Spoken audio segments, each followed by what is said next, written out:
सर्वांचं पुनश्च एकदा माझ्या यूट्यूब चॅनल हार्दिक स्वागत। राज्य सरकारी कर्मचारी आणि पेन्शन धारकांसाठी सध्याच्या घडीची सर्वात मोठी महत्त्वाची बातमी आता समोर आलेली आहे। काल राज्य मंत्रिमंडळाची महत्त्वाची बैठक होणार होती, परंतु काही अपरिहार्य कारणामुळे काल होणारी बैठक ही आज होणार आहे आणि त्याच बैठकीच्या अनुषंगाने अत्यंत महत्त्वाची मोठी अपडेट देणारा आजचा हा संपूर्ण व्हिडिओ आहे। काय संपूर्ण व्हिडिओ आहे, कोणत्या कर्मचाऱ्यांसाठी आहे, पेन्शन धारकांना काय मिळू शकतं किंवा सरकारी कर्मचाऱ्यांच्या बाबतीत काय अपडेट आहे ते पाहण्यासाठी विनंती एकच की व्हिडिओ हा शेवटपर्यंत पाहावा। तसंच याआधी जर आपण आमचं यूट्यूब चॅनल सबस्क्राईब केलं नसेल तर निश्चितच चॅनलला सबस्क्राईब करा, समोरील बेल आयकॉनला सुद्धा क्लिक करा, म्हणजे नवीन व्हिडिओचे नोटिफिकेशन आपणास नियमित मिळत राहतील। लवकरच विधानसभा निवडणुका लागणार आहे आणि त्याची आचारसंहिता सुद्धा 12 ऑक्टोबर नंतर कधीही जाहीर होणार आहे आणि त्याच अनुषंगाने राज्य शासनाने सरकारी कर्मचारी आणि सर्वसामान्य यांच्या हिताचे महत्त्वाचे निर्णय घेण्याचा धडाका लावलेला आहे आणि त्याच अनुषंगाने काल होणारी मंत्रिमंडळाची बैठक निश्चितच ती आज होणार आहे आणि त्या बैठकीमध्ये काही महत्त्वाच्या विषयावरती निश्चितच चर्चा केली जाणार आहे। परंतु ज्यामध्ये सरकारी कर्मचाऱ्यांना अपेक्षित असलेल्या 4 ते 5 महत्त्वाच्या मागण्यावर चर्चा होईल का याकडे आपल्या सर्वांचं लक्ष असणार आहे।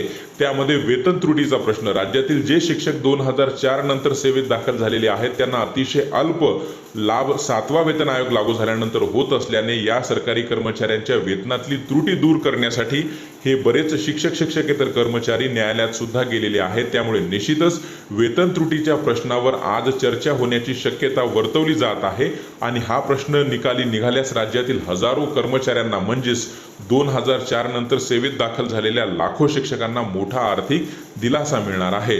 सोबतच दुसरा महत्त्वाचा विषय तो म्हणजे जुनी पेन्शन योजना लागू करण्याबाबतचा आहे।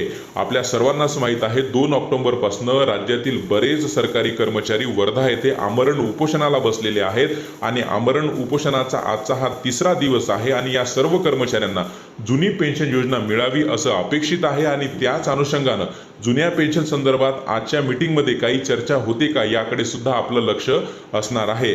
त्यानंतर सेवानिवृत्तीचं वय वर्ष 60 व्हावं यासाठी राज्य सरकारी कर्मचारी बऱ्याच वर्षापासून संघर्ष करत आहेत, बऱ्याच वर्षापासून प्रयत्न करत आहेत आणि केंद्राप्रमाणे जे निवृत्तीचं वय 60 व्हावं ही मागणी आहे त्याबाबत शासन सकारात्मक सुद्धा आहे, परंतु शासनानं अद्याप कोणत्याही मंत्रिमंडळाच्या बैठकीमध्ये तो निर्णय घेतलेला नाही।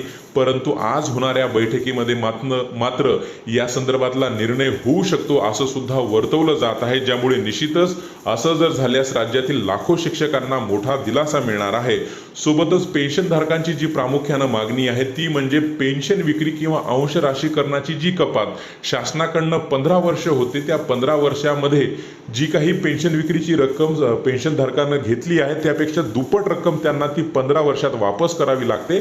त्यामुळे पेन्शन धारकांना असं अपेक्षित आहे की ती 15 वर्षाची कपात 12 वर्ष किंवा 10 वर्षे व्हावी आणि या संदर्भात सुद्धा शासन सकारात्मक असल्याचं बोललं जात आहे। त्यामुळे पेन्शन धारकांना मोठा दिलासा मिळणार आहे जर आज होणाऱ्या मंत्रिमंडळाच्या बैठकीमध्ये अंश राशीकरणाची कपात 10 वर्ष किंवा 12 वर्ष केली तर।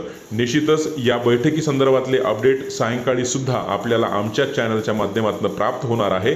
परंतु आपले काही प्रश्न असतील, आपले काही अडचणी असतील तर निश्चितच कमेंट बॉक्समध्ये कमेंट करायला विसरू नका। रोज नवीन असेच महत्त्वपूर्ण निर्णयासाठी चॅनलला सबस्क्राईब करा। धन्यवाद।